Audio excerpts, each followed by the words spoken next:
जब बलि की यज्ञशाला में भगवान पहुंचे, बलि संकल्प कर लिया। तत्पश्चात भगवान वामन जो छोटा सा रूप धारण करके आए थे, वो अपने भक्तों के लिए आज विराट बन रहा है। यही तो भगवान का विशेषता है, यही तो भगवत्व है उनका। वो छोटा से छोटा भी बन सकता है और विराट से भी विराट बन सकता है। यही भगवत्ता है, यही परमात्मा है। जो छोटा बनता है वह बड़ा भी बन जाता है। धन्य और इतना विशाल बन गया। पद पाताल शीस अज धामा, पद पाताल शीस अज धामा। धन्य है भगवान का एक पैर पाताल लोक में गया और एक पैर ब्रह्म लोक में गए। इतना विशाल रूप धारण किया परमात्मा ने। बीच में बलि, भगवान ने बलि को कहा कि प्रभु बलि, ये बताइए कि एक पैर से पाताल लोक और एक पैर से ब्रह्म लोक, तो ब्रह्म लोक में जैसे ही ब्रह्मा के लोक में भगवान का चरण गया, तो ब्रह्मा जी भगवान के चरण को देखा तो पहचान गए, क्योंकि भगवान के चरण में चिन्ह था। कुलिस अंकुश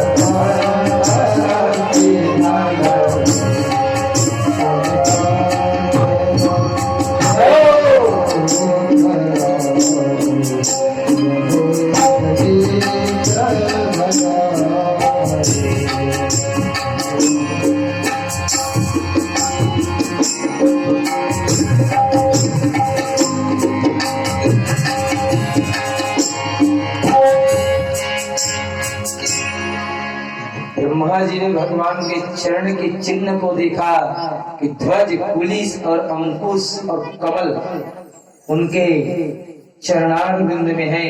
ब्रह्मा जी ने कहा कि प्रभु, इस चरण को पाने के लिए तो मैं तरस रहा था, क्योंकि आपके चरण में वो क्षमता है कि जीवों के भी पापों को भी समाप्त कर देता है और उनके जन्म जन्मांतर की कामनाओं को पूर्ण कर देता है। मेरा बहुत दिनों से इच्छा था परमात्मा, आपके चरणों को धोने के लिए। भगवान के चरण कमल कामनाओं को पूर्ति करता है, इसीलिए गोपियों ने गाया है ना, कामदम पद्मजाचितम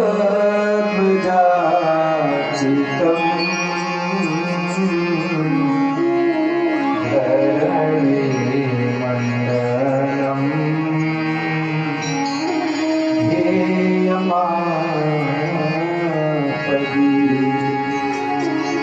चरण पंकजम संतमं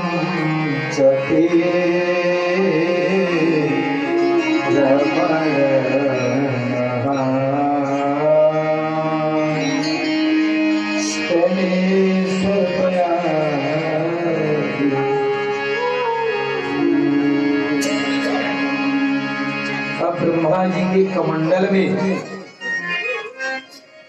अब देखिए भगवान के चरण कमल से गंगा जी निश्रित है। भगवान के चरण कमल से गंगा जी निश्रित है, तो ब्रह्मा जी के कमंडल में कहां से जलाया आप बताइए। अभी तो गंगा जी नहीं निकली है, अभी गंगा जी भगवान के चरणों का भी पद प्रक्षालन हुआ ही नहीं है ब्रह्मा जी के बाद। तो ब्रह्मा जी के कमंडल में कहां से जलाया? तो ब्रह्मा जी के कमंडल में भक्ति का जलाया। किसका जलाया? भक्ति का जलाया। ब्रह्मा जी के कमंडल में ब्रह्मा जी ने जैसे भगवान के चरणारविंद को देखा, उनके आंखों से अश्रु की धारा निकला, वो कमंडल में आया और कमंडल के जल से फिर भगवान के चरणों का प्रक्षालन किया। बोले ब्रह्मा जी भगवान की। और आज आचार्य जी जल्दी आइए। उनके चरणों, भगवान के चरणों को धो करके ब्रह्मा जी अपने आप को कृतकृत्यता महसूस कर रहे हैं। और जब परमात्मा ने बलि को कहा कि बलि, ये 2 पैर से संपूर्ण लोगों को मैंने नाप लिया है, अब तीसरा पैर से क्या देना चाहते हो तुम? जीव के 2 ही पैर होते हैं, तीसरा कहां से पाएगा? बलि ने कहा ठीक है प्रभु, मैं दूंगा। बलि है भगवान के प्यारे भक्त। बलि ने कहा कि प्रभु अपना चरण कमल मेरे सिर पर रख दो। धन्य है आज बलि के भाग्य को, जिनके सिर पर भगवान विराट का चरण कमल रखा जा रहा है। और कहा कि प्रभु आज मेरा अहमता और ममता सब तथा संपूर्ण बलिदान, इसी को बलिदान कहते, संपूर्ण समर्पण मेरे द्वारा हो गया। अब मेरे पास शेष कुछ नहीं है। तब परमात्मा ने कहा कि बलि, मैं तो तुम्हें बांधने के लिए आया था, लेकिन तेरे द्वार में आकर के मैं बंध गया। तेरे द्वार खड़ा भगवान,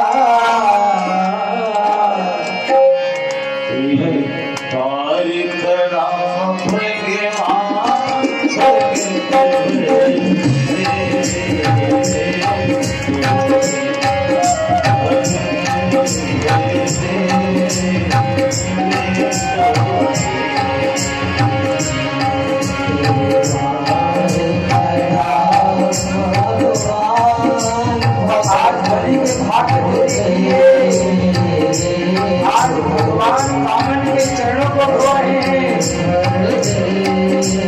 इस झांकी को आप अपने अंतर में उतारिए। तेरा होगा बड़ा अहंकार, तेरा होगा बड़ा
मिट जाएगा पल में तेरा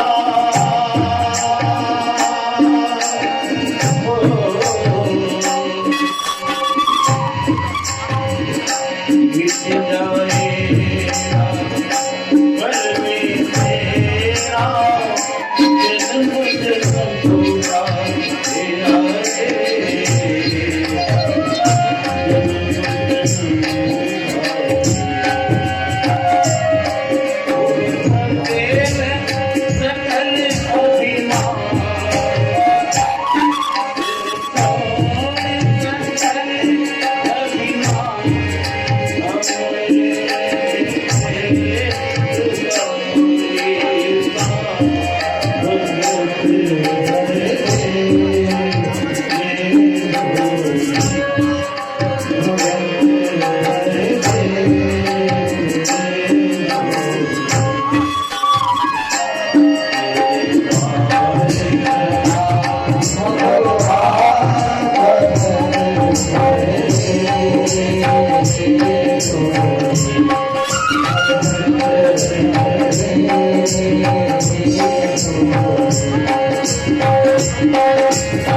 आज स्वयं भगवान बलि को बांधने के लिए छलने के लिए आया था, लेकिन बलि के प्रेम के सामने स्वयं में भगवान बंध गए।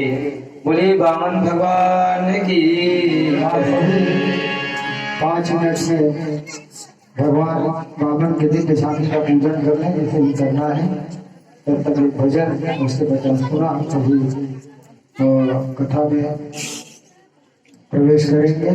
और मुख्य यजमान जी ने वामन भगवान के श्री चरणों में अन्नदान के रूप में 5.5 समर्पण किए हैं। भगवान का धन्यवाद परिपूर्ण रखे।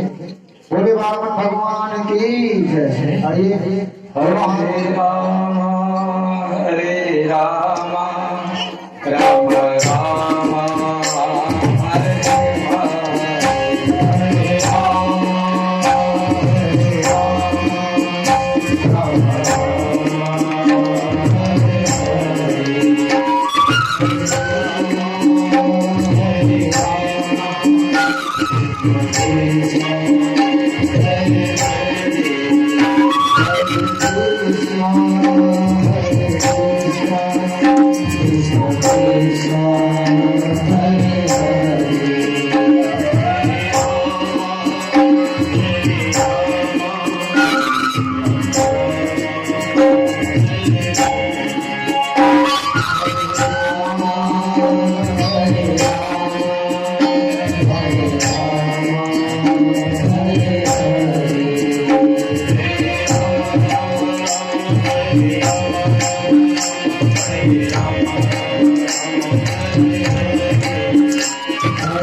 अब आगे भगवान ने कहा कि धन्य है बलि, तू अपने प्रेम के बंधन में मुझे बांध लिया। अब तू मुझसे क्या मांगना चाहते हो मांग लो, मैं तो तुम्हें सुतल लोक का राजा बना देता हूँ। जाओ सुतल लोक में जाना और वहां का राजा तुम बन जाना। तुम्हें राजा ही बनना है ना, मैं तुम्हें राजा ही बना के छोड़ूंगा, लेकिन सुतल लोक में जाना। बलि ने कहा कि प्रभु आप मुझे सुतल लोक भेज रहे हो तो मैं चाहता हूँ प्रभु मैं जहां कहीं भी देखूं आपका दर्शन होता रहे। भगवान ने कहा कि जहां कहीं अर्थात मैं जहां आकर के देखना चाहूं प्रभु आपका दर्शन होता रहे। तो इसका मतलब है कि मुझे भी सुतल लोक जाना पड़ेगा। बलि ने कहा कि हाँ प्रभु आप भी चलिए सुतल लोक और मेरे यहाँ चौकीदारी का काम करना। किसका काम करना है? चौकीदारी का काम करना है। सोचिए वो जगत नियंता जगदाधार परमात्मा आज बलि के प्रेम के कारण चौकीदार की नौकरी को भी स्वीकार कर लिया है।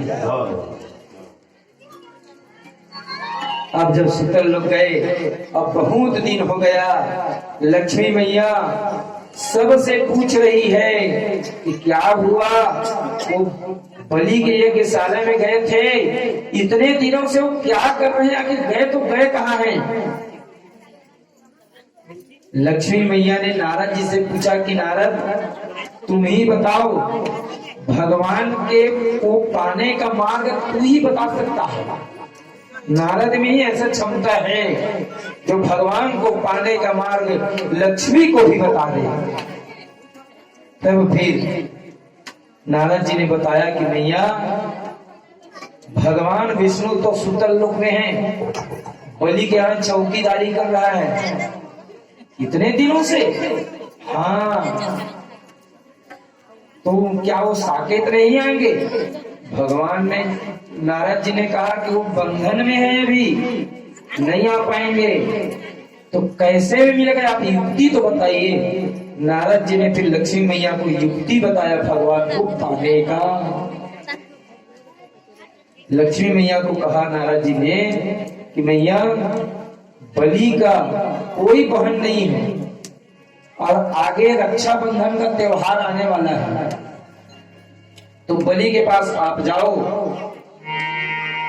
अच्छा मिठाई रख करके और बढ़िया रेशम की धागा से बना हुआ राखी लेकर के जाना रक्षाबंधन के दिन। और उस दिन भाई से बहन यदि कुछ भी मांगता है तो उसको देना ही पड़ता है। तो आप जाना राखी रख करके। अब उस दिन की प्रतीक्षा में लक्ष्मी मैया है। ठीक रक्षाबंधन का दिन आया। रक्षाबंधन के दिन लक्ष्मी मैया स्वर्ण के थाल में मिठाई लेकर के और तिलक फूल सब लेकर के और रेशम की धागे से बना हुआ राखी लेकर के सुतल लोक में और बलि को जाकर के कहा कि भैया मेरा भाई नहीं है और मैं राखी बांधने के लिए आई हूं। बलि ने कहा कि मेरा भी कोई बहन नहीं है, राखी बांधोगी ना? हाँ मैं राखी बांधने के लिए ही आई हूँ। धन्य है बलि के किस्मत को देखे, उनके भाग्य को देखे। आज साक्षात लक्ष्मी मैया बलि को राखी बांधने के लिए आई है। कितना बड़ा भाग्य रहा होगा। अब भगवान इधर चौकीदारी कर रहा है। लक्ष्मी मैया ने कहा कि भैया, और आसन दिया। बलि को आसन दे करके लक्ष्मी मैया आरती सजा करके आरती उतार रही है बलि का, अपने भैया का तिलक लगाई। और तिलक लगाने के बाद मिष्ठान मिठाई भी उनको खिलाया गया और राखी भी बांध रही है। और राखी बांधते समय लक्ष्मी मैया कह रही है, भैया मेरे राखी के बंधन को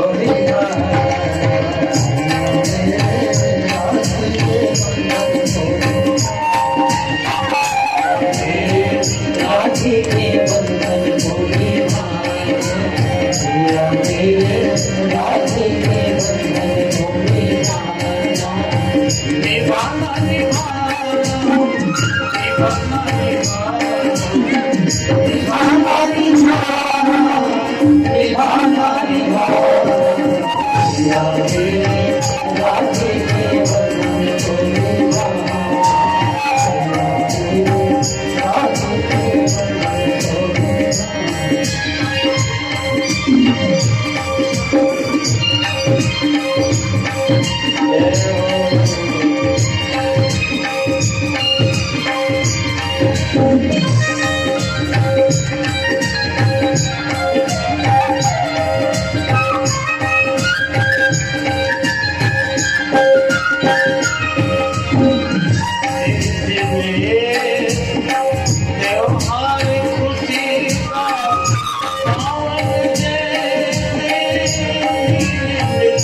इस प्रकार से लक्ष्मी मैया ने रक्षा बंधन के दिन बलि को राखी बांध करके भगवान को प्राप्त करके अपने साकेत धाम को ले गई।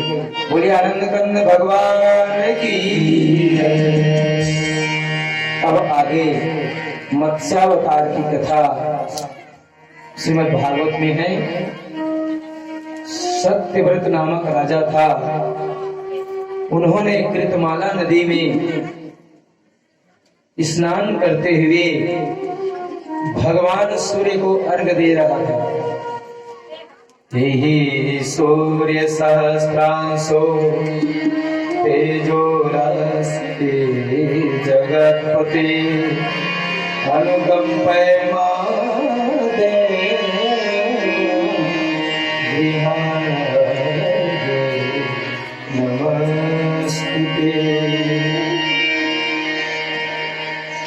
अचानक सत्यव्रत के हाथ में एक छोटा सा मछली आया और मछली को उस सत्यव्रत ने पुनः उसी कृतमाला नदी में छोड़ दिया।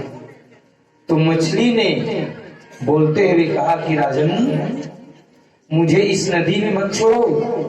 इस नदी में छोड़ोगी ना तो जल में रहने वाले अन्य जलीय जीव हैं, वो मुझको खा जाएंगे। तो सत्यव्रत ने फिर अपने कमंडल में रखा। कमंडल में रखा तो और बढ़ता गया वह मछली।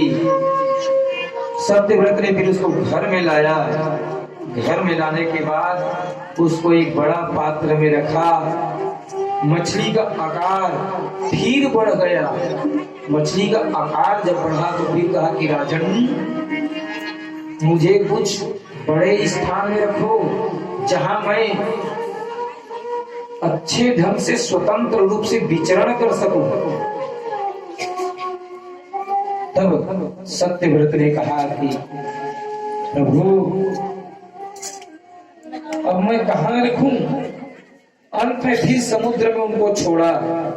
तब समुद्र में छोड़ा तो कहा कि राजन, समुद्र में अनेक जलीय जीव हैं जो मुझे खा जाएंगे, भक्षण कर देंगे, इसलिए मुझे आप रखो। सत्यव्रत ने कहा कि प्रभु, मैं आपको नहीं पहचान पा रहा हूं, आपको पहचान पाने में मैं असमर्थ हूं। अब परमात्मा को कोई नहीं पहचान पाता। परमात्मा जब अपने दिव्य दृष्टि देता है तब भगवान को देखा जा सकता है, अथवा भगवान को वही व्यक्ति जान सकता है जिसको भगवान स्वयं जना दे। सोई जाने जे देहु जनाए, सोई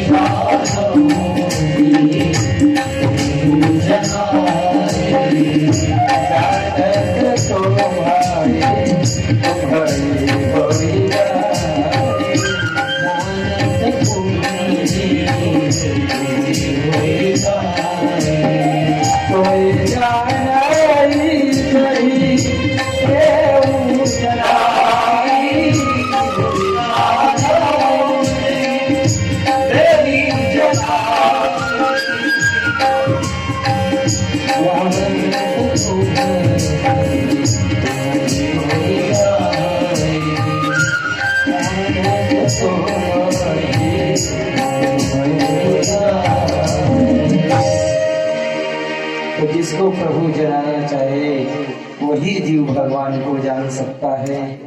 परमात्मा ने कहा कि सत्यव्रत, मैं मीन अवतार प्रभु हूं, भगवान हूं। आगे प्रलय होने वाला है और तुम जब प्रलय होगा, प्रलय कालीन समय में नाव में बैठ जाना, सप्तऋषियों को उस नाव में बिछा करके रखना और समस्त प्रकार के औषधियों को तथा वेद को भी तुम उस नाव में रखना। सत्यव्रत ने कहा कि उसके बाद क्या करूंगा? तब मैं खुद उसी समय विशाल मछली का रूप धारण करके आऊंगा, तब तुम्हें उपदेश भी करूंगा। और सत्यव्रत को भगवान मत्स्य अवतार ने आकर के जब उपदेश दिया तो वही मत्स्य पुराण बना। बोले मत्स्य अवतार भगवान की। और इस प्रकार से वेद और पुराणों की रक्षा तथा सप्तऋषियों की रक्षा मेरे परमात्मा ने किया। उसी के श्रृंग में सत्यव्रत ने अपने नाव को बांध दिया था। इस प्रकार से भगवान के आश्रय रहने से जीव की रक्षा होती है, क्योंकि सुखी मीन जहनी रखा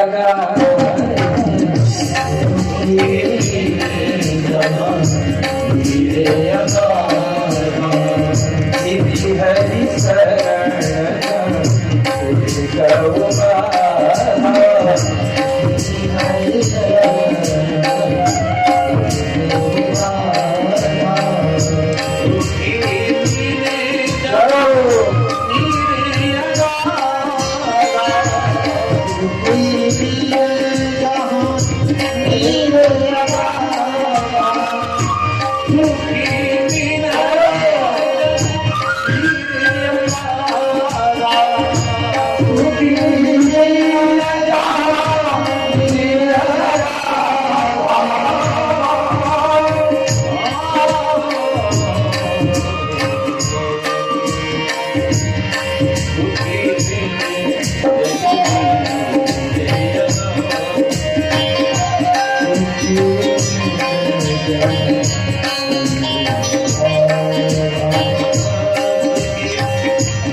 तो जब जीव भगवान के शरणागत हो जाता है तो किसी प्रकार का कोई बाधा नहीं होता। अब आइए नवम स्कंध आते हैं। नवम स्कंध में ईशान कथा है। इसमें 24 अध्याय है, जिसमें से सूर्यवंश और चंद्रवंश का वर्णन किया गया है। सूर्यवंश में भगवान राम का अवतार हुआ, चंद्रवंश में भगवान कृष्ण का अवतार हुआ। तो आइए भगवान के अवतार के पहले भक्त की महिमा, भगवंत के पहले संत आता है, भगवंत के पहले संत आता है। तो संत की महिमा और भगवान के चरणामृत की महिमा इस कथा के माध्यम से सुनी। नभग और नाभाग हुए और नाभाग से फिर अम्बरीश हुए। बोले अम्बरीश जी महाराज की। अम्बरीश जी महाराज भगवान के भक्त थे, जिन्होंने दुर्वासा के साप को भी निष्फल कर दिया था और दुर्वासा जैसे ऋषि को भी इस अम्बरीश के चरणों में आकर के गिरना पड़ा, क्योंकि उन्होंने भक्त का अपराध किया था। दुर्वासा ऋषि ने क्या किया था? भक्त का अपराध किया था। जो अपराध भगत कर करई, राम रोष पावक सो सरई। भगवान अपने द्वारा उनके जो अपमान करते हैं, भगवान का जो अपमान करते हैं, तो भगवान उनको बर्दाश्त कर लेता है। लेकिन भगवान के भक्त का जो अपराध यदि कोई करे तो उसको बचाने वाला नहीं है भगवान भी। भक्त का अपराध नहीं होनी चाहिए। इसलिए इस कथा में भगवान के चरणामृत की महिमा बताया गया है। अम्बरीश प्रजा वत्सल राजा था, प्रजाओं का पालन पोषण अपने पुत्रवत करता था। धर्म प्रेमी राजा थे, भक्त थे, प्रेमी राजा थे। और राज्य तो करते थे जरूर, लेकिन राज्य लक्ष्मी के प्रति उनकी लिप्सा नहीं थी। एक बार उन्होंने अपने पत्नी के साथ संकल्प किया कि हमें एकादशी का व्रत करना है, एकादशी का उपवास करना है। व्रत, उपवास का अर्थ होता है परमात्मा के निकट रहना। व्रत माने होता है निष्ठा, व्रत माने निष्ठा, और उपवास माने होता है उप माने परमात्मा, और परमात्मा के निकट में रहना, ये उपवास है। एकादशी को अन्न ग्रहण नहीं करता था। एक बार द्वादशी विद्या एकादशी को अम्बरीश रहे और उनकी परीक्षा लेने के लिए, भक्त की कसौटी करने के लिए दुर्वासा ऋषि आए अम्बरीश के यहाँ और कहा कि अम्बरीश, आज आपके यहाँ हमें प्रसादी लेना है। जो आज्ञा महाराज कह करके अम्बरीश ने उनके आदेश को स्वीकार किया। और अम्बरीश की रहनी कैसे थी देखिए कि भक्त की रहनी कैसा होता है। श्रीमद् भागवत देखिए, भक्त लोग कैसे अपना जीवन यापन करते हैं। तो भागवत में श्लोक है, इनकी रहनी को बताया गया है। सवै मनः कृष्ण पदारविन्दयो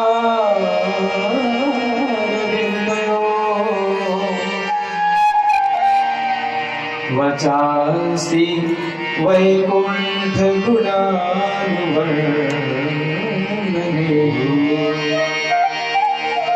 साधे करो हरि मंदिर मार्जनादिषु श्रुतिं चकाराच्युत सत्कथोदये मुकुन्दलिङ्गालय दर्शने दृशौ तद्भृत्य गात्रैस्पर्शे अङ्गसङ्गमम् ध्यानं च तत्पाद सरोजसौरभे श्रीमत्तुलस्यां रसना तदर्पिते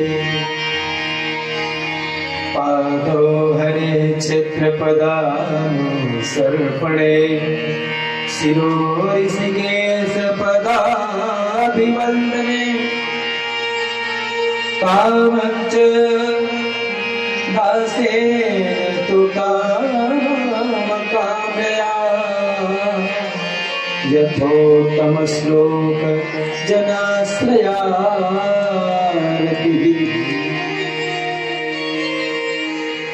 इस श्लोक के माध्यम से वेद व्यास जी महाराज बताते हैं कि भक्त लोग कैसे रहते हैं। सवै मनः कृष्ण पदारविंदयो, भक्त का मन भगवान के चरणों में लगा रहता है निरंतर। सवै मनः कृष्ण पदारविंदयो, और वाणी के द्वारा भगवान का गुणानुवाद, मन भगवान के चरणों में वाणी के द्वारा भगवान का गुणानुवाद होता है। वचांसि वैकुंठ गुणानुवर्णने, और हाथ तो उपयोगिता क्या है? हाथों के द्वारा भगवान की सेवा करना, मंदिर की सेवा करना। करो हरि मंदिर मार्जनादिषु, हाथों के द्वारा मंदिर का मार्जन करना, अपने हाथों से भगवान की सेवा करना, अपने हाथों से मंदिर की सेवा करना, नौकर लगा करके नहीं। आज तो लोग 6 माह मंदिर में रहे उसका तो महंत बन जाते हैं, अपने अंडर में और पुजारी रख लेते हैं। ये सेवा नहीं है। सेवा तो अपने हाथों से की जानी चाहिए ना। भगवान की सेवा अपने हाथों से करो, ये मैं नहीं करो, वेद व्यास जी महाराज कह रहे हैं। करो हरि मंदिर मार्जनादिषु श्रुतिं चकाराचित सत्कथोदये, और कानों के द्वारा भगवान की सत कथा को सुनना।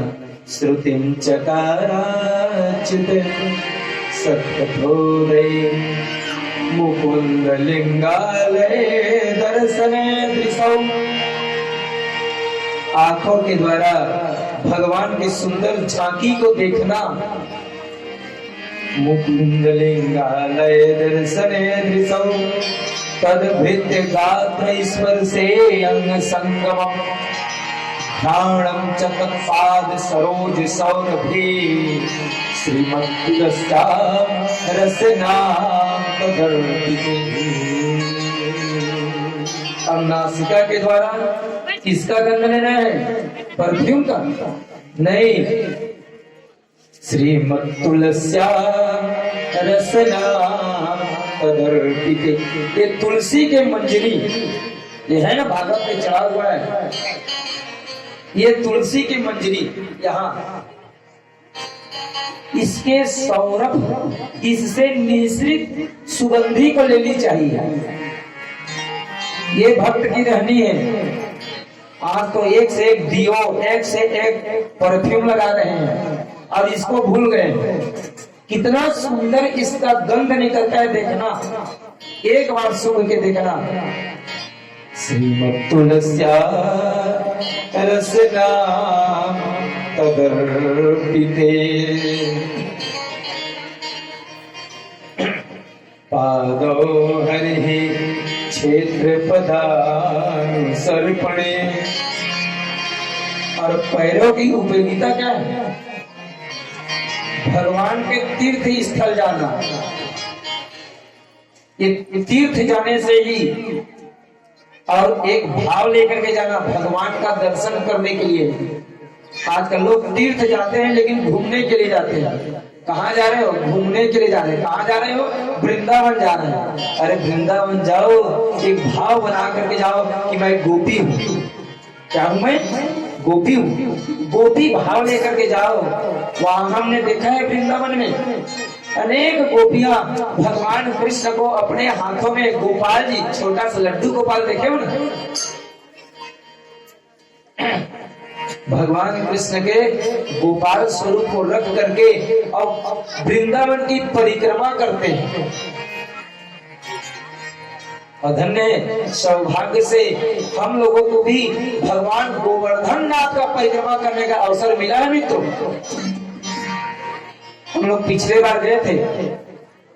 24 किलोमीटर का गोवर्धन नाथ है, 24 किलोमीटर पड़ता है और खुले पैर हम लोगों ने परिक्रमा किया।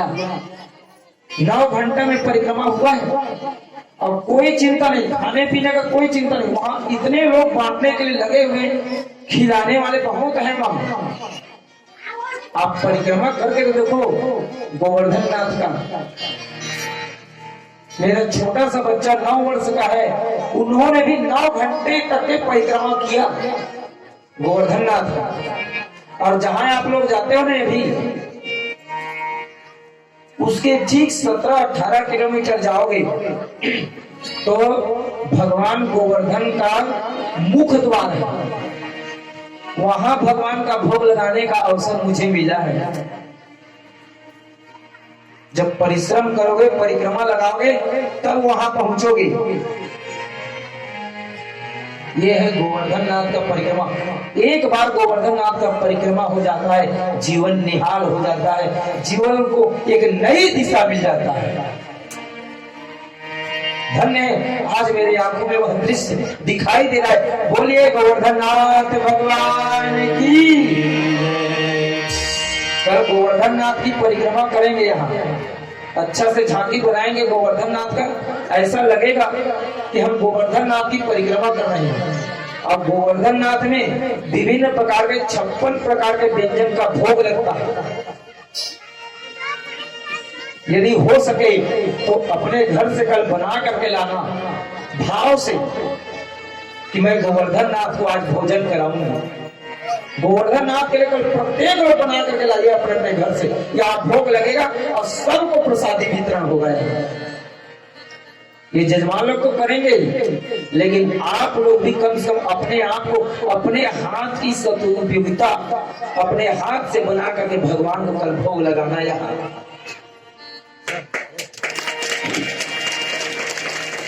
अभी हम चेचांडी में भागवत कर रहे थे, इसके पहले तो वहां सरपंच महोदय को मंच से बैठे बैठे मैंने कह दिया अचानक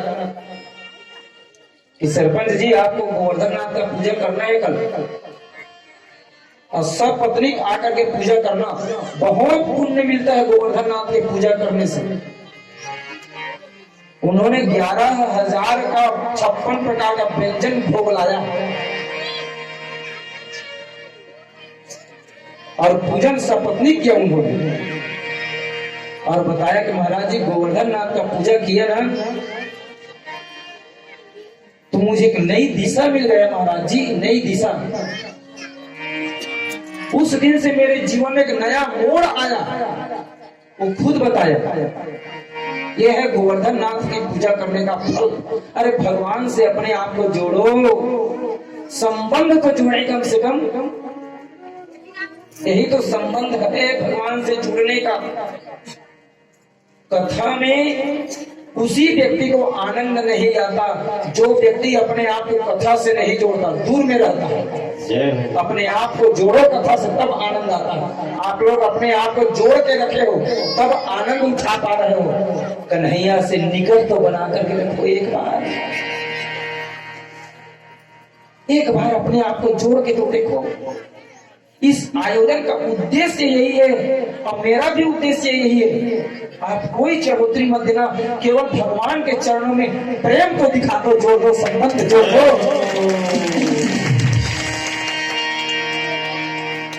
मैं भी निहाल हो जाऊंगा। कहीं एक भी व्यक्ति भगवान का प्रेमी बन गया तो भगवान एक भागवत भगवान मुझे भी तो आशीर्वाद देंगे ना कि बेटा तू कथा सुना रहा था, इतने लोगों को कथा सुनाया, उसमें से एक प्रेमी पैदा हो गया भगवान का, एक भी भगवान का प्रेमी पैदा हो गया, वही मेरी दक्षिणा होगी। सुना पप्पू, मेरी दक्षिणा वही है। आज से कथा सुन रहे हो तो भगवान कृष्ण के प्रति अनुराग उत्पन्न हो जाए, प्रेम उत्पन्न हो जाए, निष्ठा, यही मेरा सबसे बड़ा दक्षिणा है। सबसे बड़ा दक्षिणा है मेरा, इससे बढ़ के दक्षिणा और कुछ नहीं हो सकता। मैं आप लोगों से यही चाहता हूं कि भगवान से संबंध जोड़ लो, भगवान से एक बार प्रेम तो लगा करके देखे, अनुराग लगा के देखे, कितना आनंद आता है। जीवन में एक नया मोड़ आ जाता है, जीवन में एक नया प्रकाश आ जाता है। अंधकार में भटकते हुए जीव प्रकाश की ओर चलता है, उनको सतमार्ग दिखाई देने लगता है। यह है अम्बरीश की रहनी।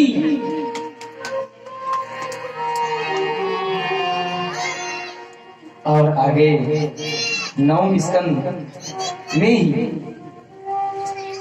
सूर्य वंश में भगवान राम का अवतार हुआ। भगवान राम मर्यादा पुरुषोत्तम है। भगवान का अवतार क्यों होता है? जब दुराचारी बढ़ जाते हैं तब धरती कंपायमान होने लगती है,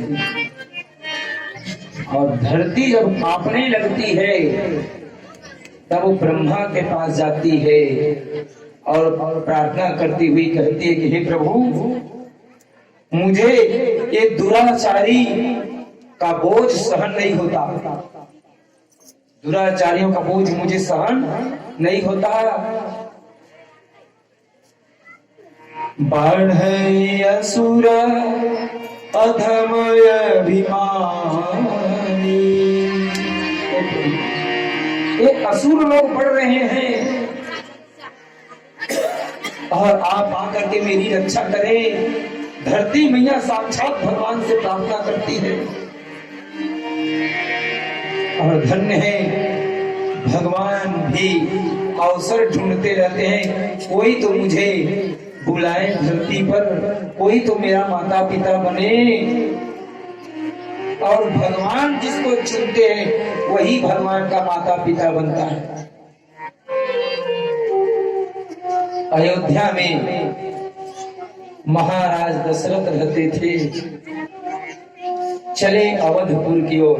आज भोती डोली को भूल जाइए, आज हम कहाँ पहुंचे हैं? चले अयोध्या। गोस्वामी जी के मानस चौपाइयों के साथ। अवधपुरी रघुकुल मणिरा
बार महाराज दशरथ को लगा उनकी 3 रानी हैं, कौशल्या, कैकेयी और सुमित्रा। महाराज दशरथ को बहुत पीड़ा हुआ और एक बार बहुत पीड़ित होकर के, व्यथित होकर के वशिष्ठ जी के आश्रम में गए और कहा कि गुरुदेव, चौथेपन आ रहा है, क्या मेरे आंगन में छोटा सा राजकुमार नहीं खेलेगा? क्या मेरा रघुवंश यही शून्य रह जाएगा? मेरे घर में दीप जलाने के लिए मेरे वंश का कोई कुल दीपक नहीं आएगा? रोने लगे। वशिष्ठ जी के चरणों में जाकर के साष्टांग प्रणाम किया और कहा कि प्रभु, एक बार भूपति मन माही भई गला मोरे सुत गुरु गृह गए तुरंत मैं पारा चरण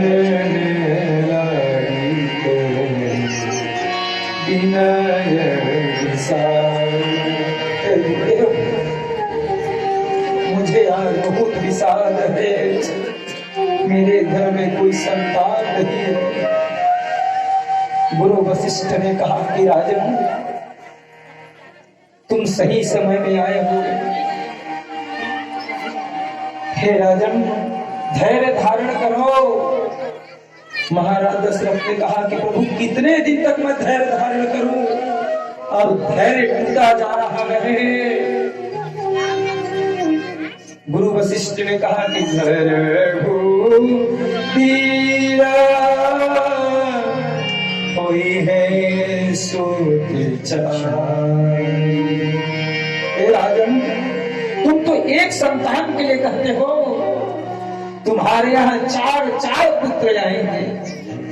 धैर्य धीरा कोई है सुत चारी त्रिभुवन विदित भगत भयहारी।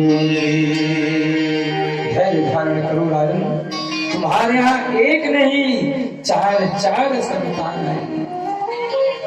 ये मानस हमें सिखाया, जब भी कोई कमियां सताए ना तो किसी के पास मत जाना। 2 ही स्थान हैं, एक तो संत के चरणों में जाओ या भगवान के चरणों में जाओ। मित्रों, तुम्हारे जीवन की समस्या को दूर कर देंगे। संसार वालों के पास जाकर के क्या रोना? संसार वाले तुम्हारे आंसुओं की कदर नहीं करेंगे। इस धरती में आंसुओं को कौन पोछेगा? अरे यहाँ जिसको देखते हैं उसका दामन बुरा लगता है। तुम्हारे दुख को कोई दूर करने वाला नहीं है यहाँ इस संसार में। केवल भगवान ही तुम्हारे दुख को दूर करते हैं, या संसार या संत के चरणों में जाओगे तो दुख दूर हो जाएगा। और वशिष्ठ जी ने कहा कि राजन, तुम्हें पुत्रेष्ठी यज्ञ करना होगा। श्रृंगी ऋषि को बुलाओ, क्योंकि श्रृंगी ऋषि अथर्ववेद के ज्ञाता हैं।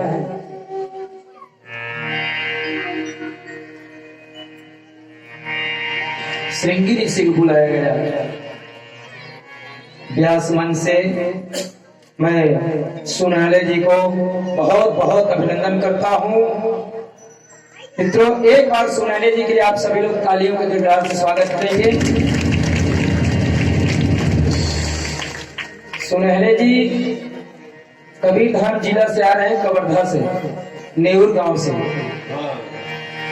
और ऐसे महान आत्मन का हमारे इस भागवत स्थल में आना भी हमारा भी सौभाग्य है, क्योंकि ये दिख रहे हैं सामान्य, लेकिन काली के बहुत बड़े उपासक भी हैं, शक्ति के उपासक हैं सुनैले जी। हमने देखा उनके आश्रम को, उनके घर में जाकर के देखा, साक्षात काली मैया इनके यहाँ निवास है। तो ऐसे महान आत्मन का दर्शन हुआ। मैं व्यास मंच से बहुत बहुत साधुवाद ज्ञापित करता हूँ और भोजीडी ग्राम से तथा वैष्णव परिवार की ओर से भी हार्दिक अभिनंदन करता हूँ।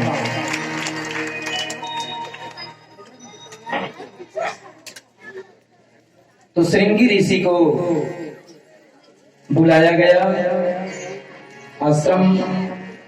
आश्रम में पुत्रेष्ठी यज्ञ करने के लिए।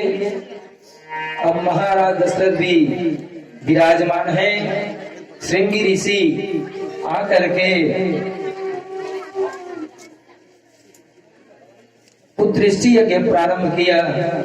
भगति सहित मुनि आहुति दी, भगति सहित मुनि आहुति दी, रचते यज्ञ करो करे, बोले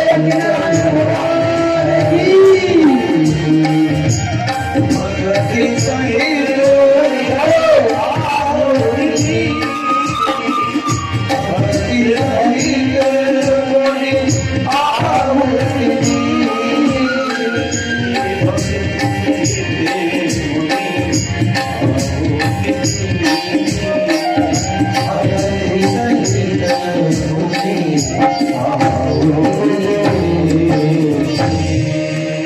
तो भक्ति के सहित आहुति दिया गया यज्ञ कुंड में। और आहुति को प्राप्त करने के लिए साक्षात यज्ञ नारायण भगवान प्रकट हुए। बोलिए यज्ञ नारायण भगवान की जय। और एक चरु में, एक पात्र में पायस लेकर के भगवान यज्ञ नारायण प्रकट हुए और वशिष्ठ जी को दिया गया और वशिष्ठ जी के द्वारा महाराज दशरथ को दिया गया। और महाराज दशरथ आज उस प्रसादी को पा करके तीनों रानियों को बुला करके बड़े प्रसन्नता से बुला रहे हैं। हरि ओम कौशल्ये, सुमित्रा, कैकेयी, आओ तो आज यज्ञ नारायण का प्रसाद हमें मिला है और इस प्रसादी को पाओ। और जैसे ही तीनों माताओं ने प्रसादी को स्वीकार किया, गर्भस्थ हो गई और भगवान के गर्भ में आ गए। और कुछ दिनों के पश्चात अब भगवान समय ढूंढ रहे हैं, उस सुसमय के तलाश में है, मैं कब जाऊं। तो सभी तिथियों ने लाइन लगा करके खड़े हो गए भगवान के सामने कि प्रभु मैं प्रतिपदा हूँ, आप भी एक हैं, मैं भी एक हूँ, आप उस तिथि में आ जाइए। द्वितीया ने आया और कहा कि प्रभु आप और मैं, हम दोनों मिलाकर के दो हो जाएंगे और भाई दूज का पर्व मनाया जाता है, इसलिए आप आइए। भगवान ने कहा लाइन लंबी और देख लो। तृतीया ने आया, अक्षय तृतीया मनाया जाता है महाराज, आप उस तिथि में आ जाइए। चतुर्थी ने आया और कहा कि प्रभु गणेश चतुर्थी का व्रत रखा जाता है, आप मुझमें आ जाइए। पंचमी ने आया कि प्रभु नाग पंचमी का अवसर है, आप भी मुझ में आ जाइए ना। भगवान ने कहा कि नहीं, देखते हैं। और षष्ठी ने आया, कहा प्रभु मुझ में आ जाइए, क्योंकि हर षष्ठी का व्रत किया जाता है। भगवान ने कहा कि नहीं आऊंगा। सप्तमी ने भी आया, इसी सप्तमी मनाया जाता है, आप आइए। अष्टमी ने कहा कि आज दुर्गाष्टमी मनाया जाता है, आप आइए। नवमी तिथि जब आई तो भगवान के सामने रोने लगी कि प्रभु मेरे पास कुछ नहीं है। भगवान ने कहा जिसके पास कुछ नहीं रहता उसी के पास मैं जाता हूँ। ये है भगवान, जिसके पास कुछ नहीं रहता, केवल आंसू रहता है। भक्त के पास क्या रहता है? आंसू के सिवाय और कुछ रहता? भक्त के पास कुछ नहीं रहता, केवल आंसू रहता है और कहता है कि प्रभु प्रणते कामदम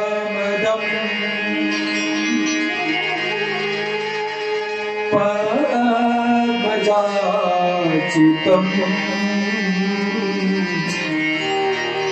धरणी मंगलम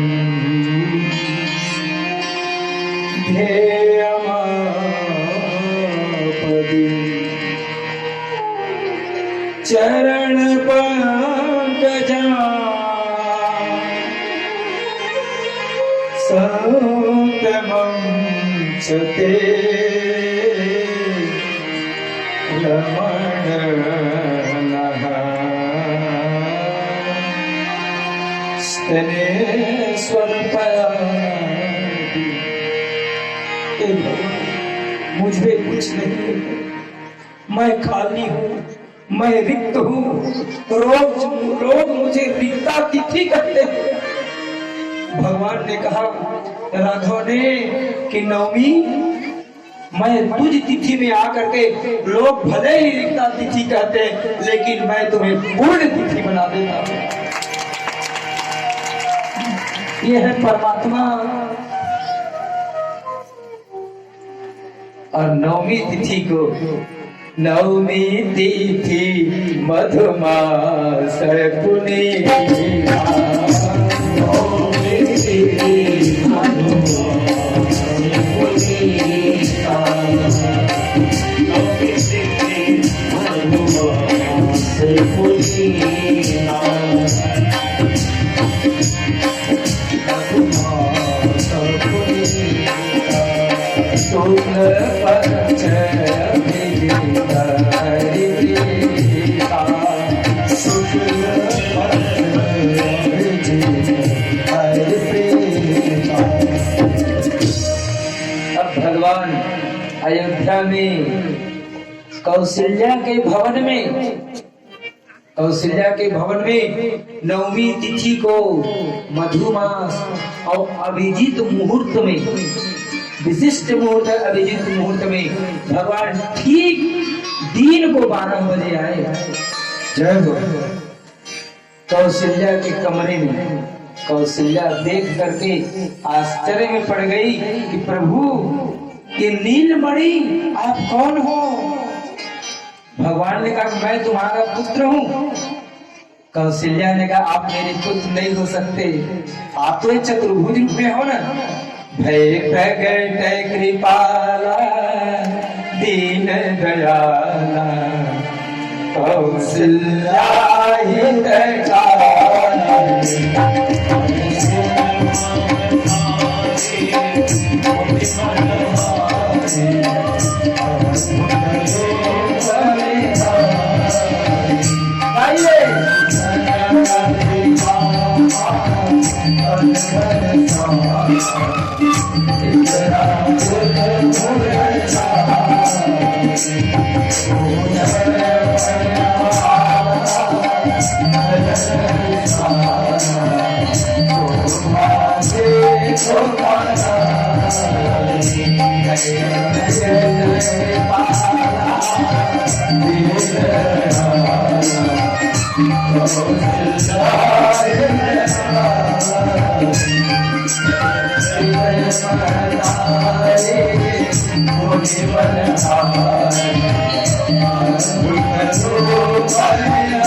कौशल्या ने कहा कि प्रभु आप जैसे पुत्र को पाने के बाद ये कौशल्या का बांझपन नहीं गया। लोगों ने मुझे दोष लगाया कि कौशल्या बांझ है करके, आप मेरे हित करने के लिए आए हो ना। भय प्रगट कृपाला दीन दयाला कौशल्या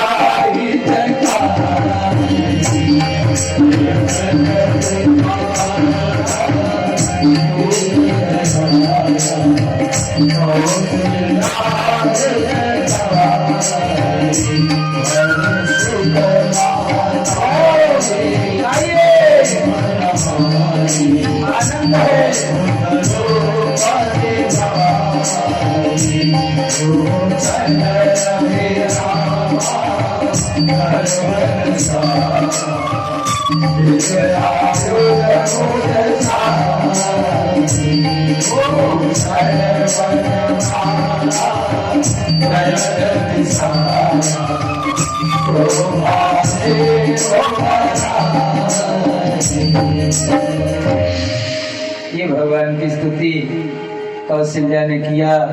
जैसे ही महाराज दशरथ को पता चला कि एक सखी, एक दासी दौड़ते हुए दशरथ जी महाराज के पास गई और कहा कि महाराज की जय हो, महाराज की जय हो।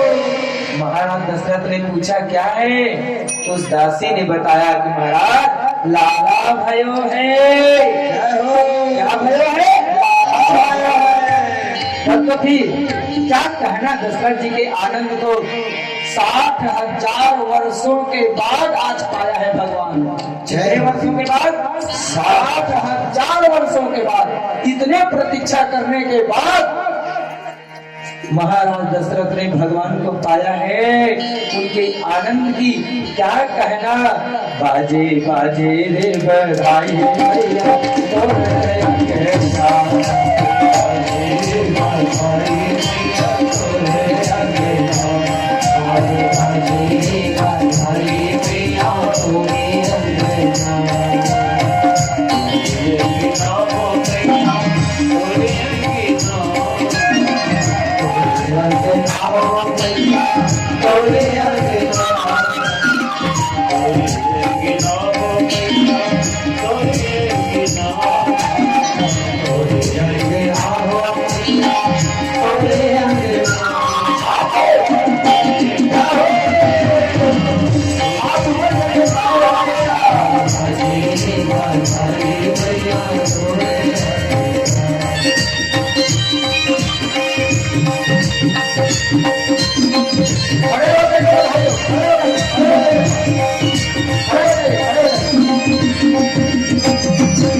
भगवान कृष्ण के जन्मोत्सव में नाचना है।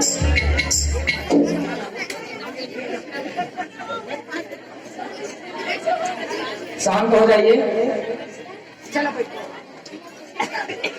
हल्ला नहीं करेंगे आप लोग। बस 5 मिनट में आपको भगवान श्री कृष्ण के जन्म उत्सव की ले जाएंगे महाराज जी। कृपया आप शांति का परिचय दीजिए। ये माताएं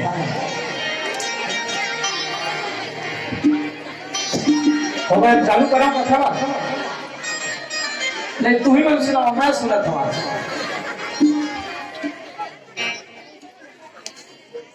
सब जन शांत हो तभी कथा चालू करूंगा।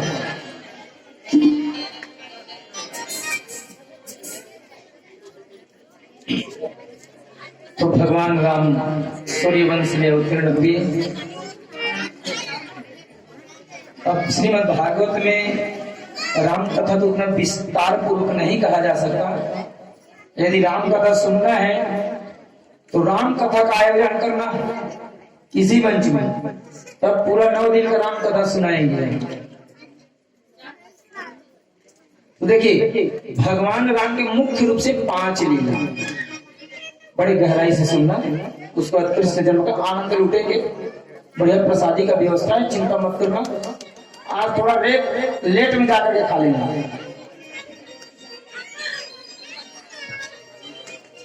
तो भगवान भगवान राम के मुख्य रूप से 5 लीला, बड़े गंभीरता के साथ सुनिए।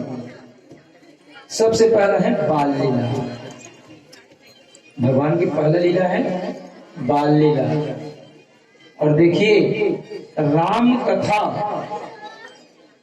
इस सुंदर कर पारी राम कथा, भगवान के राम के प्रति किसी प्रकार की संशय है तो संशय को दूर करने का साधन है भगवान की कथा। भगवान के प्रति किसी प्रकार का मोह हुआ तो उसको दूर करने का एकमात्र साधन है भगवान की कथा। क्योंकि राम कथा सुंदर करता संशय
भगवान के 5 लीला में और भगवान के जो अनन्य भक्त हैं उन्हीं लोगों को मोह हुआ। बड़े गहराई से सुनेंगे आप लोग। इस कथा को हमारे गुरुदेव रामभद्राचार्य जी महाराज कहते हैं। और रामभद्राचार्य जी महाराज का कथा कराओगे कम 60 लाख रुपया लगेगा तब यहाँ तक आ पाएंगे। और उनके द्वारा बताए हुए कथा को मैं आपको सुना रहा हूँ। मुख्य रूप से भगवान के 5 लीला राम जी के। सबसे पहला है बाल लीला। तो बाल लीला में मोह हुआ काकभूसुंडी जी महाराज को। एक बार भगवान राम छोटे थे तो हाथ में मालपुआ रखा था। और 5 वर्ष तक के काकभूसुंडी जी महाराज भगवान के बाल स्वरूप का दर्शन करने के लिए वहीं रुके थे अयोध्या में। एक दिन काकभूसुंडी जी महाराज अयोध्या के उस महल में के आंगन में थे तो भगवान मालपुआ को रखे थे तो कौवा गया वहां। तो भगवान के सामने जैसे ही कौवा गया कि लिखत मोही धरन जब धावई और भागी चलो तब ऊप दिखाई। और उसको ऐसा मोह हुआ काकभूसुंडी जी को ये भगवान का देश को, ये भगवान है जगत नियंता जगदाधार जगत परिपूर्णतम परात्पर है। इसको मुक्ति देने वाला बताया गया है। इसको कृपालु कहा जाता है। एक छोटा सा मालपुआ मुझे नहीं दे रहा है। काकभूसुंडी जी को मोह हो गया भगवान के बाल लीला को देख करके। और जब काकभूसुंडी जी को भगवान शिव ने कथा सुनाया सोए शिव भूसुंडी दीन्हा राम भगत अधिकारी चिन्हा। तब उनका संशय दूर हुआ। और दूसरा है भगवान का विवाह लीला। तो विवाह लीला में किसको मोह हुआ? ब्रह्मा जी को। जब जनकपुर गए बराती तब सीता जी ने अपने तरफ से उसका निर्माण कर दिया था, जनकपुर का निर्माण। तो ब्रह्मा जी आकर के देखे विधि भयो आचरज विशेषी और निज करनी कछुनत नदी। ब्रह्मा जी आकर के देखे तो आश्चर्य में पड़ गए। अरे मैं तो जब निर्माण किया था जनकपुर का निर्माण कुछ अलग था सृष्टि में, और आज यहाँ अलग है। तो सीता जी ने अपने प्रभाव से अलग सर्जन कर दिया था, क्योंकि सीता जी उद्भव स्थिति संहार कारण क्लेश हारण, ये सीता जी का स्वरूप है। ब्रह्मा जी आश्चर्य में पड़ गए, आखिर इसको किसने बनाया? तब भगवान शिव जी ने कहा कि देखो, शिव समझाए देव सब जनिया जय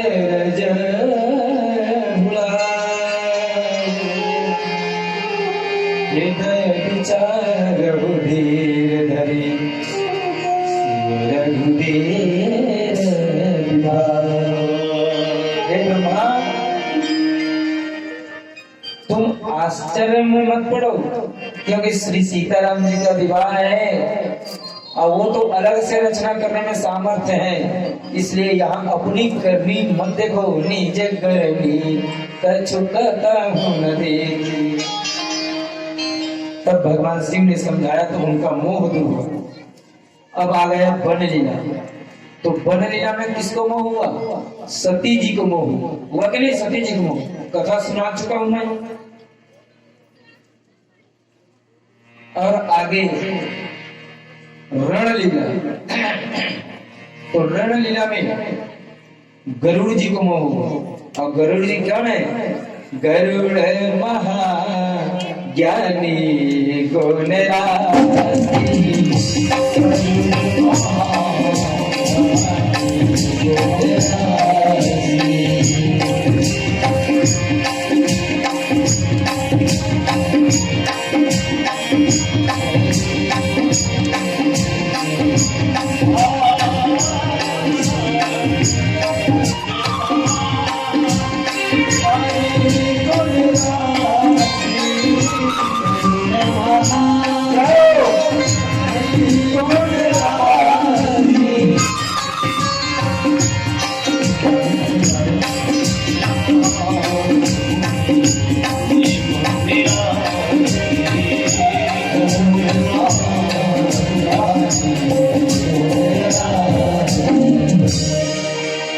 गरुड़ जी ने देखा कि भगवान राम और लक्ष्मण दोनों नाग पास में बंधे हुए युद्ध करते करते, और हनुमान जी गए गरुड़ जी को बुलाने के लिए, और आया नाग पास को। तो नाग पास को छुड़ाते छुड़ाते गरुड़ जी मोह के संशय रूपी सर्प में उनको चपेट लिया। भव बंधन ते छूटई नर जपिया परिणाम, अर्ध निशाचर बांधियो नाग पास सोई राम। तो गरुड़ जी काकभूषण जी के पास जब कथा सुनने के लिए गए, तो अंतिम में कहा कथा सुन करके कि प्रभु गयो मोर संदेह, सुने उस सकल रघुपति चरित्र, भयो राम पद ने तौ प्रसाद पायस तिलक। हे प्रभु, मुझे मोह हो गया था भगवान के लीला को देख करके, आज भगवान की कथा सुन करके मेरा वह मोह दूर हो गया। जय हो, चरणों में प्रेम उत्पन्न हो गया। जय हो। और आगे राज्य लीला है। राज्य लीला में मोह हुआ वशिष्ठ जी महाराज को। वशिष्ठ जी जब आए, रघुनायक किन्हा पद पखारी पदोर करिन्हा। गुरु वशिष्ठ जी ने कहा कि राम, तुम्हारे चरित्र को देख करके मुझे मोह हो रहा है। देखी देखी आचरण तुम्हारा, अहोत मोह मम हृदय अपार। तो राज्य लीला में मोह हुआ वशिष्ठ जी को अब भगवान की कथा सुन करके उनका भी मोह दूर हुआ। इसलिए राजा राम राम राम सीता राम राम राम, राजा राम राम राम सीता राम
बोलिए राघवेंद्र सरकार की जय हो।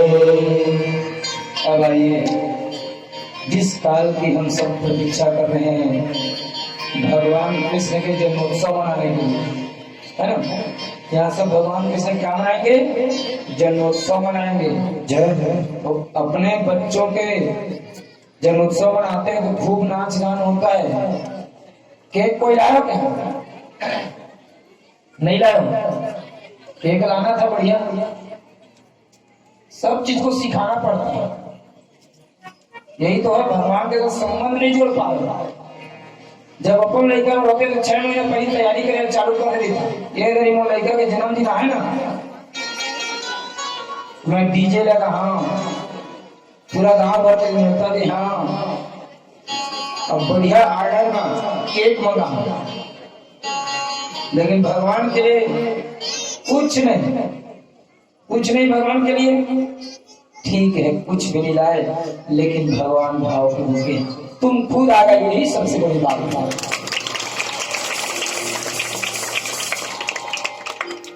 यही तो संबंध है भगवान से। अपने आप को भगवान को समर्पित कर दिए। एक केक तो छोटा सा चीज है, अपने आप को हम भगवान के बना दिए। तो चंद्रवंश में भगवान कृष्ण का अवतार हुआ। मथुरा राजमंडल में 2 सेन थे, सूरसेन और उग्रसेन। सूरसेन यदुवंश से, उग्रसेन भोजवंश से। यदुवंश में वसुदेव जी हुए और उग्रसेन के यहाँ कंस हुए, कसाई। वसुदेव और देवकी का मंगल परिणय हुआ। देवकी और वसुदेव का मंगल परिणय हुआ। और कंस के चचेरी बहन थी देवकी, और देवकी से कंस बहुत स्नेह करता था। बहुत प्रेम करते थे अपने बहन से, और प्रेम आधिक्य होने के कारण जब विवाह हुआ, विदाई का समय हुआ, तो कंस बहुत रो रहा था, क्योंकि एक अकेली बहन स्नेह करता था बहुत ना देवकी से। रोते हुए बैठे थे, देवकी जा करके कंस को कहने लगी, भैया आप रो रहे हो?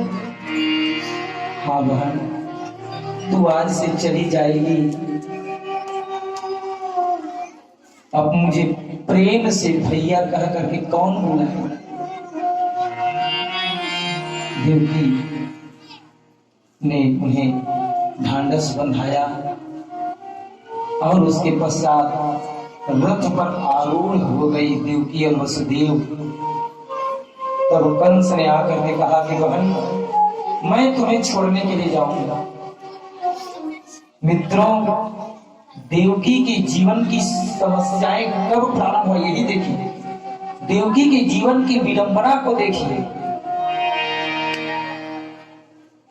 जिस रथ में आरूढ़ होकर के देवकी और वसुदेव जाने वाले थे, कंस ने कहा कि बहन, मैं तुम्हें छोड़ने जाऊंगा। और उस रथ की बागडोर आज कंस के हाथ में आ गया। और जैसे ही जीवन के रथ की बागडोर यदि कंस के हाथ में जाएगा, तो जीवन की समस्या को कोई रोक नहीं सकता।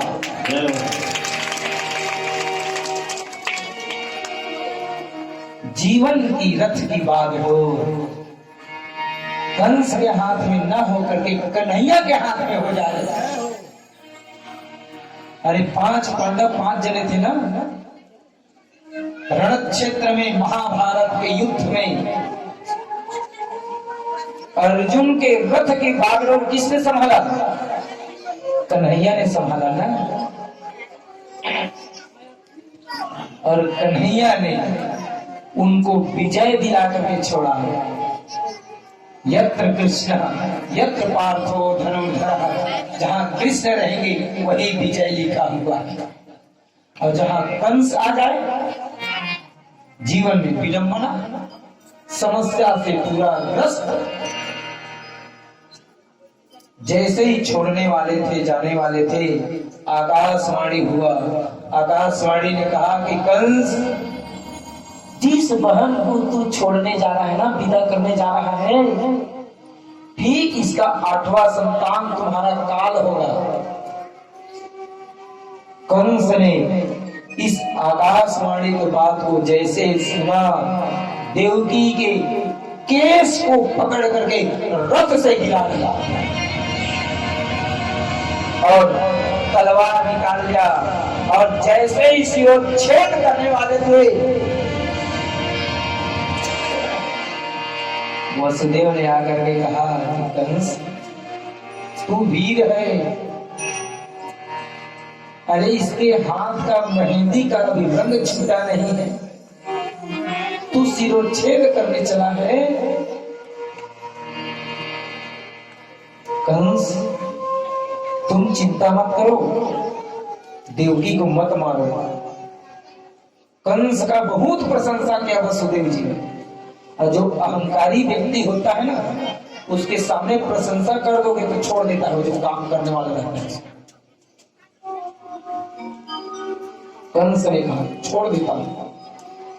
अब उसके पश्चात देवकी और वसुदेव को कारागार में डाल दिया। कहाँ डाल दिया गया? कारागार में डाल दिया, बंद कमरे में जहां किसी का पहुंच नहीं था। अब देखिए, यही तो भगवान की कृपा है। यदि देवकी और वसुदेव को अलग अलग कमरे में रख देते तो बन जाता कि नहीं उसका काम। लेकिन मृत्यु को टालने का प्रयास किया। मृत्यु को टाला नहीं जा सकता, मृत्यु को संवारा जा सकता है। मृत्यु को मंगल नहीं बनाया जा सकता। परीक्षित को भी मिला ना, परीक्षित को कहा गया कि नहीं 7वें दिवस तक्षक आकर के तुम्हें डसेगा कह करके। तो उन्होंने अपने मृत्यु को संवारने के लिए भागवत की कथा सुना और एक कंस मृत्यु को टालने का अनेकों प्रयास किया, लेकिन मृत्यु को टाल पाया नहीं। मृत्यु को टाल पाने में असमर्थ रहा। धीरे धीरे करके देवकी और वसुदेव के जीवन की वाटिका में प्रथम पुष्प खिला, प्रथम संतान हुआ। देवकी देखती रही, कितना सुंदर है यह पुत्र। वसुदेव ने कहा कि देवकी, इस पुत्र को मैं कंस को दे करके आता हूं, मैं बोला यह वसुदेव सत्यवादी, जो कहे उसको करके दिखाए। देवकी ने कहा कि 9 माह तक इसको मैंने गर्भ में रखा था और आप उस क्रूर कसाई के हाथ में देने जा रहे हो। वसुदेव ने कहा कि हाँ। और वसुदेव उस छोटे से बालक को लेकर के कंस के हाथों में दिया। जैसे ही वह बालक कसाई के हाथ में आया, धड़ाम से जमीन में पटक गया। और जैसे ही पटका, वसुदेव रोने लगे, अरे विदर्भी, अरे अत्याचारी, तूने छोटे से संतान को मार डाला।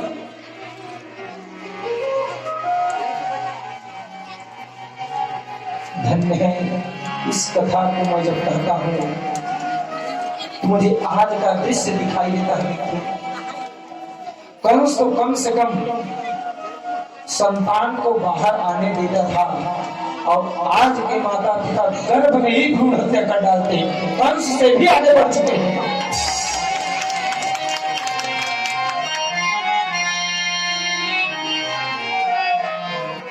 कुछ समय बाद दूसरा पुत्र हुआ, उसको भी मार डाला उस कंस ने।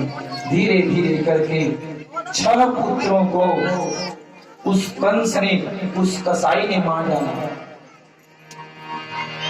और देवकी ने प्रार्थना किया कि हे प्रभु, क्या ऐसे ही मेरे संतान को लोग एक कसाई क्रूर कर्मा मारता रहेगा?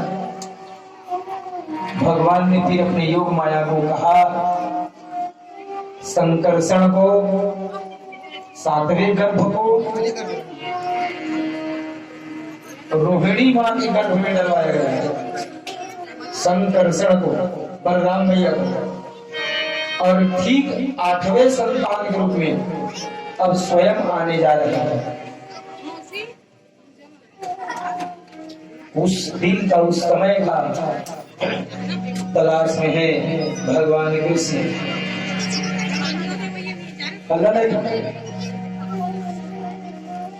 अथ सर्वगुणोपेतः कालः परमः शोभनः। धन्य है भगवान। ब्रह्मा ने भगवान का प्रार्थना किया और कहा कि हे प्रभु, सत्यव्रतम सत्यपरम सत्यम सत्यस्योनिं निहितं च सत्ये सत्यस्य सत्यं सत्यमेतं सत्यात्मकं त्वां शरणं प्रपन्नामि। इस प्रकार से कंस के कारागार में भगवान कृष्ण चतुर्भुज रूप में अवतीर्ण हुए। अद्भुतम बालकम अम्बुजेक्षणम चतुर्भुजं शंख चक्र गदायुधं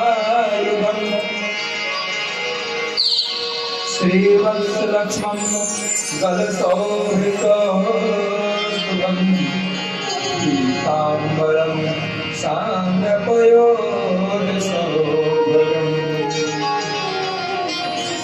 अब चतुर्भुज रूप में कंस के कारागार में भगवान आए। देवकी सो रही थी, वसुदेव जग रहे थे। साधना एक विशुद्ध बुद्धि सो रही थी और आत्मा जग रहा था। आत्मा है वसुदेव। वसुदेव जग रहे थे और देवकी मैया सो रही थी। तो जैसे ही वसुदेव ने देखा, कोटि कोटि गंधर्व दर्प स्वरूप भगवान, वह कंस का कारागार नीलमणि के प्रकाश से पूरा भर गया था। देवकी को कहा कि देवकी देख तो कौन आया है। देवकी ने आंख खोल करके देखा, उस नीलमणि को देखा और देखते ही देखते कहा कि प्रभु आप कौन हो। भगवान ने कहा कि मैया मैं तुम्हारा पुत्र हूँ। देवकी ने कहा आप मेरे पुत्र नहीं हो सकते। अरे पुत्र तो छोटा होता है, भगवान अब छोटे से रूप धारण कर लिए। और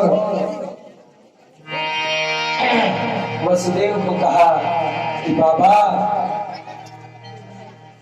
आप मुझे अपने गोद में ले लो। वसुदेव ने कहा आपको देख करके मुझे ऐसा लग रहा है मन होते उठाइए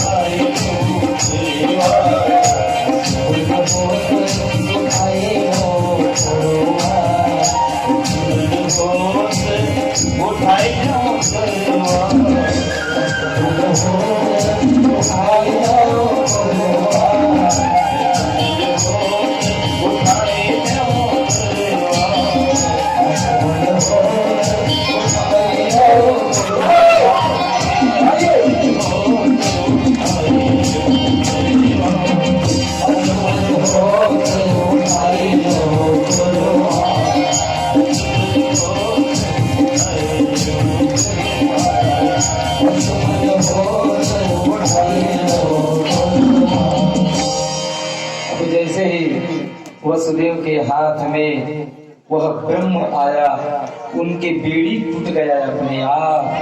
जैसे ही जीव के हाथ में ब्रह्म आता है तो माया का बंधन और जो कसाई के द्वारा बांधा हुआ बंधन है वह छूट जाता है।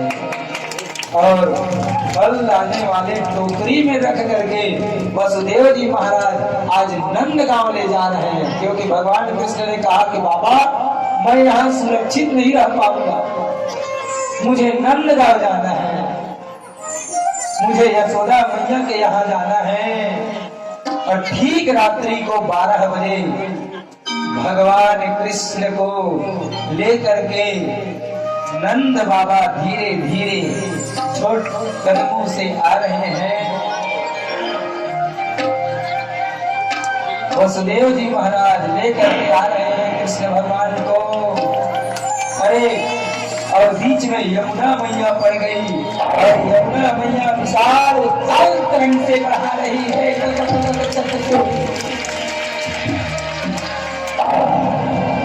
नंद बाबा आ रहे हैं, वसुदेव जी आ रहे हैं, कन्हैया को लेकर के, छोटे से राजकुमार को लेकर के, बालक को लेकर के। धन्य है वसुदेव को। और यमुना मैया कन्हैया के पैर को छूना चाहती है। भगवान जमुना जी को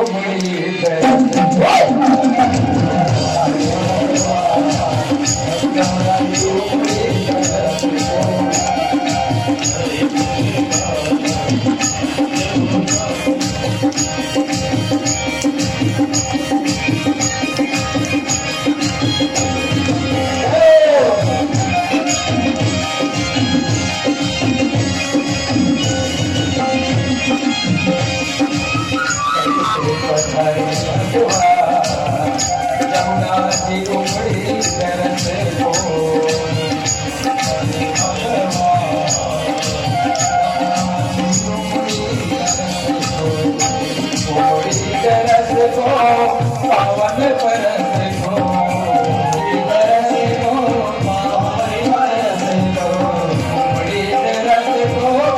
पावन परस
अब जैसे ही भगवान कृष्ण अपने छोटे से पद कमल को बढ़ाया, यमुना मैया स्पर्श करके निहाल हो गई।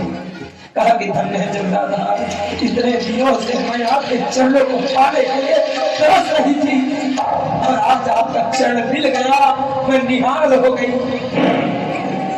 अब आगे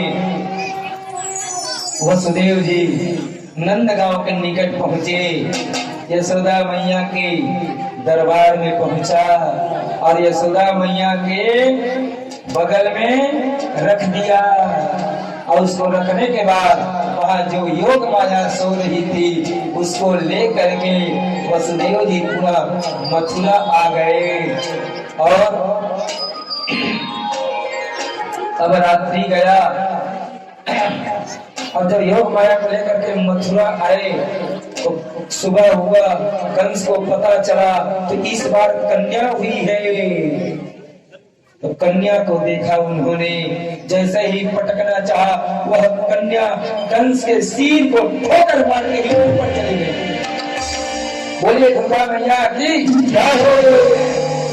और कंस को कहा कि मूर्ख, तू मुझे मारने वाले थे ना, अरे तुम्हें मारने वाला पैदा ले चुका है, जन्म ले चुका है। अब कंस का भय बढ़ गया। और इधर सुबह जैसे ही नंदा और सुनंदा यशोदा मैया के कक्ष में गई तो छोटे से राजकुमार खेल रहे थे। छोटे से बालक को देख करके नंदा और सुनंदा दौड़ती हुई नंद बाबा के पास आए और नंद बाबा को बधाई हो।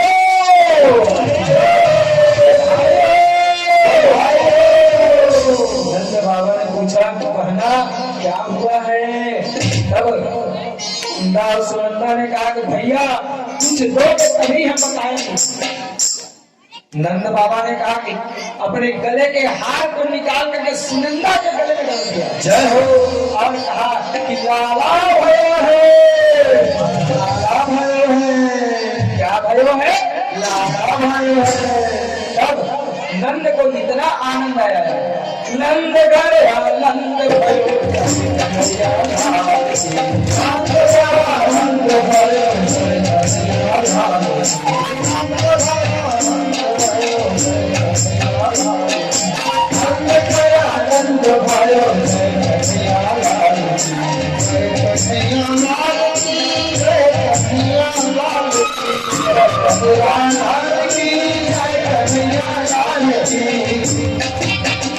ऐसा उत्सव नहीं होता, उत्सव ऐसे नहीं मनाया जाता। ऐसा क्योंकि थोड़ी मनाया जाता है। मैं अभी पप्पू आम पे छठी तो होती नहीं पड़ी और मंगरा नहीं रहे मोरसारा लेकर और इतार में छठी मोरसारी गलत आगे नीचे चेस्ट हो जाए। वाह आनंद है। पूजा अंता नाचक रही सही बेरना के डीजा गोड़ मसाला पड़ रहे पर दवाई ला रही।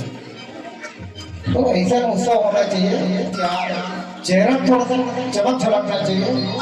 और फिर जगत पिता आए और आज बहुत सौभाग्य एक बात बता देता हूँ आपको। जिस दिन भगवान श्री कृष्णचंद्र जी के जन्म होने से द्वापर तब भी दिन बुधवार पड़ेगा।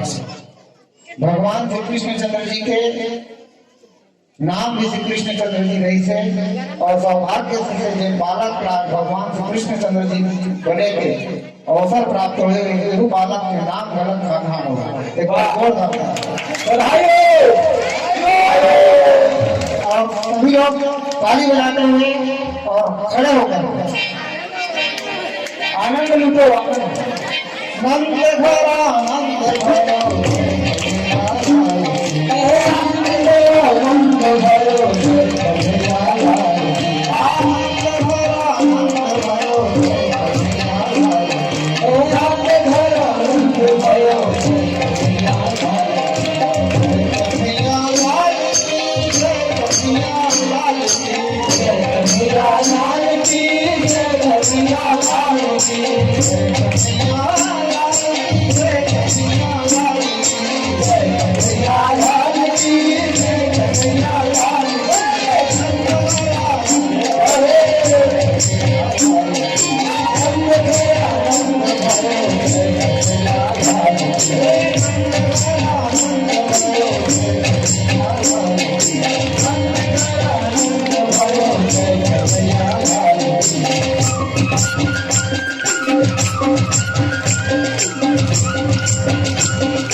Thank you.